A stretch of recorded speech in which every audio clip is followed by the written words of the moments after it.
नमस्कार मित्रांनो, कशा सगळे मी प्रजेश पार्टे तुमचं स्वागत करतो आपल्या एका नवीन व्हिडिओमध्ये। मित्रांनो, आता मी आहे वापीच्या रेल्वे स्टेशन जवळ आणि इथून आपल्याला जायचं आहे दमनला, जे तब्बल 10 ते 15 किलोमीटरच्या आसपास आहे। बाहेर जाऊन आपल्याला टॅक्सी पकडायची आणि टॅक्सीने आपण जाणार आहोत दमनला।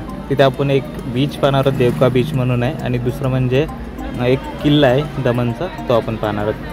बघण्यासारखं भरपूर आहे दमनमध्ये, पण आपण फक्त दोनच ठिकाणी जाणार आहोत, एक म्हणजे किल्ला आणि दुसरा म्हणजे देवका बीच, म्हणजे छोटी दमन म्हणजे नानी दमन आहे त्या बाजूला आपण जाणार आहोत। ते इथून 15 किलोमीटरच्या आसपास आहे आणि मोठी दमन इथून 10 किलोमीटरच्या आसपास आहे। चला, आता आलो आहे मी वापी रेल्वे स्टेशनच्या बाहेर, आणि बाहेर आल्यावरच पार्किंगमध्ये तुम्हाला अशा लाईनमध्ये गाड्या उभ्या दिसतील, म्हणजे टॅक्सी, त्याच्याने आपण जाणार आहोत डायरेक्ट दमनला।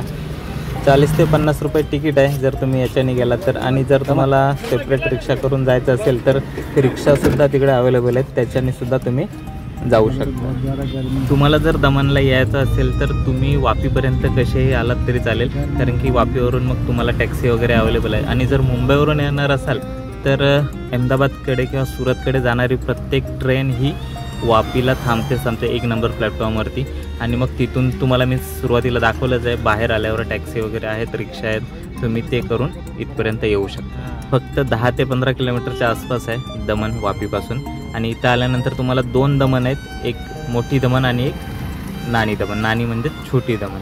मित्रांनो, आता आपण पोहोचलो आहे नानी दमनच्या बस स्टँडजवळ, आणि इथून फक्त 500 मीटरच्या आसपास देवका बीच आहे, आणि तो इथला सर्वात मोठा बीच आहे असं सांगण्यात येतं।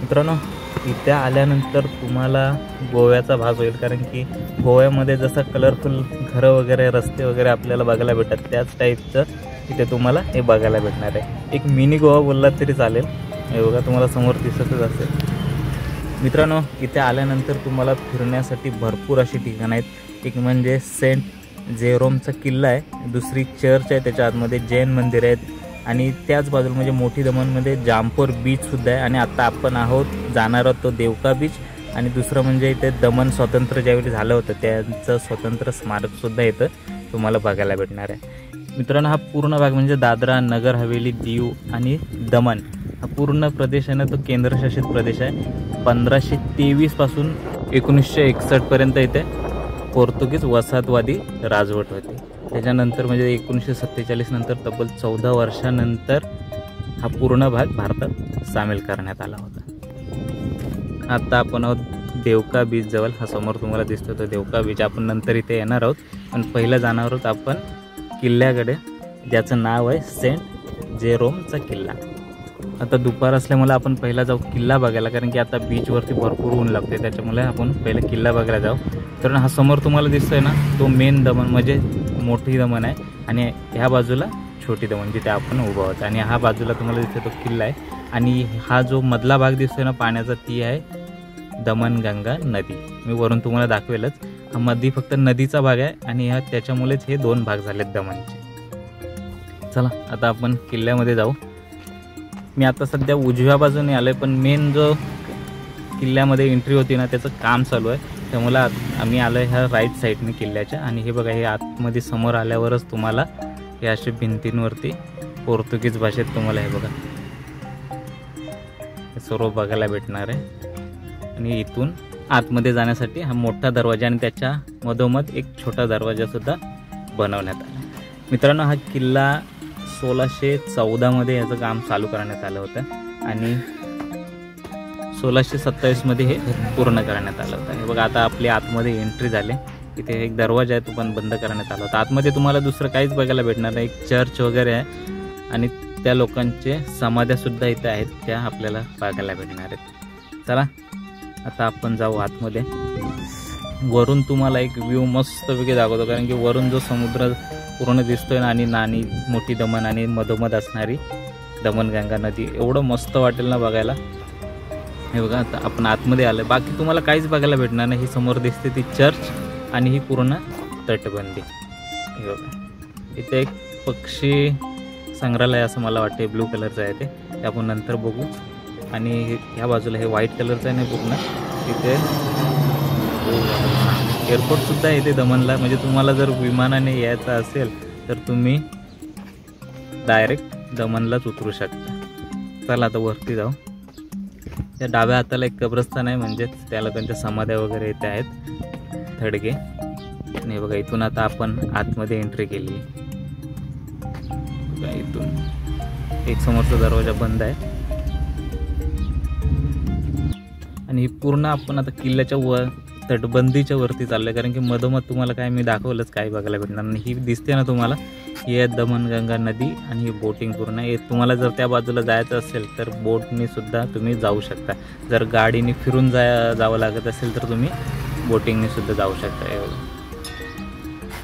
पूर्ण तटबंदी आहे, बाकी तुम्हाला काहीच बघायला भेटणार नाही. समोर होती ती मोठी दमन आणि हे कब्रस्तान आहे, त्यांच्या थडगे आहेत किंवा समाध्या म्हटल्या तरी चालेल.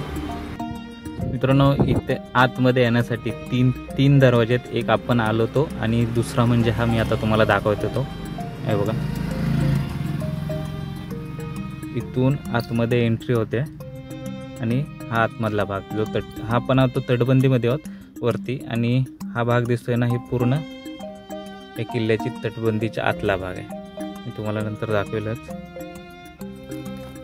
इथून सुद्धा एंट्री होती आतमध्ये येण्यासाठी आणि आपण आलोय ती सुद्धा जी मोठी दमन आहे ना त्या बाजूला आहे तो तोंड त्याचा, आणि हा आतल्या बाजूला आहे. इथे वरती पायऱ्यात बनवलेत चढण्यासाठी, वरती लक्ष ठेवायला. आणि इथून मी तुम्हाला आता खाली दाखवतोय केवढी मोठी ही तटबंदी आहे ती. हे बघा, हा किल्ल्याच्या बाहेरची बाजू आहे आणि ही आतली बाजू आहे. हे बघा, चला इथे तसं पण आतमध्ये जास्त काय बघण्यासारखं आहे नाही, फक्त ही तटबंदी आहे आणि बाकी काय नाही. जो मेन दमनचा 16व्या शतकात बांधलेला जो किल्ला होता ना, तिथे आता येथील सर्वात म्हणजे दमनमधली सर्व कामकाज सरकारी कामे वगैरे पाहिली जातात. मित्रांनो आता वेळ झाली आपली देवका बीच पाहण्याची, कारण की संध्याकाळचे 5 वाजलेत नाही. एवढा जबरदस्त असा व्ह्यू दिसतोय ना, एवढा समोरच एवढं जबरदस्त बनवलं आहे आणि लय भारी वाटलं बघून. अजून जर काळोख झाला ना, रात्र झाली, तर हे लाईट्स वगैरे एवढ्या भारी वाटतात, मस्त बनवलं आहे. मित्रांनो इथे आल्यानंतर मी तुम्हाला बोलत नाही की तुम्ही येऊन इथे तेच करा म्हणून, पण इथे ड्रिंक वगैरे अलाउड आहे. हे समुद्र किनारी बसून इथं मस्तपैकी बिअर वगैरे पितात इथे लोक, मी बघितले म्हणून सांगते. खाली गेल्यानंतर तुम्हाला एक मस्तपैकी असा बीच आहे, किनारपट्टी आहे, त्या किनारपट्टीवर बसून तुम्ही मस्तपैकी समुद्राचा आनंद घेऊ शकता. तुम्हाला जर या बीचवरती यायचं असेल तर संध्याकाळच्याच वेळेला 5च्या दरम्यान या, कारण की दिवसभर इथं कोणी नसतं. दुपारच्या वेळेला ऊन पण भरपूर लागतं, त्यामुळे यायचं असेल तर संध्याकाळी 5च्या नंतरच. ते रात्रभर तर राहिला तरी चालेल. हॉटेल्स वगैरे भरपूर आहेत मित्रांनो, रिसॉर्टसुद्धा आहेत. तुम्ही इथून बिंदास त्याच्यामध्ये राहू शकता, एकदम सेफ आहे आणि स्वस्तसुद्धा आहे. चला आता आपण निघू पुढच्या बाजूला, मी तुम्हाला गंमत दाखवतो.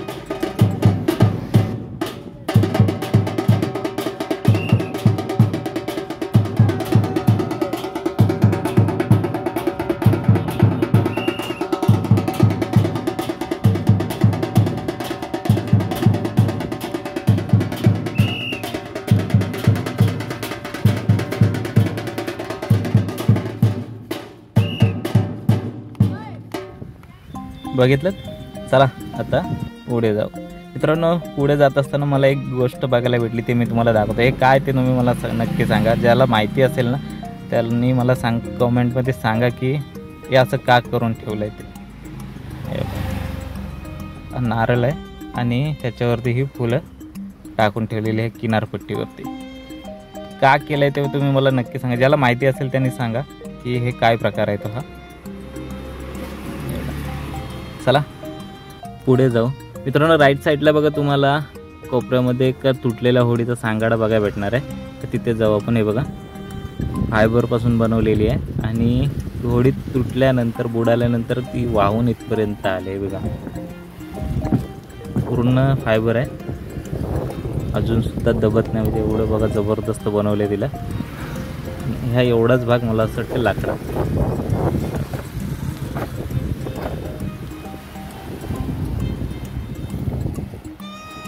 चला मित्रांनो आता निघू पुढच्या बाजूला.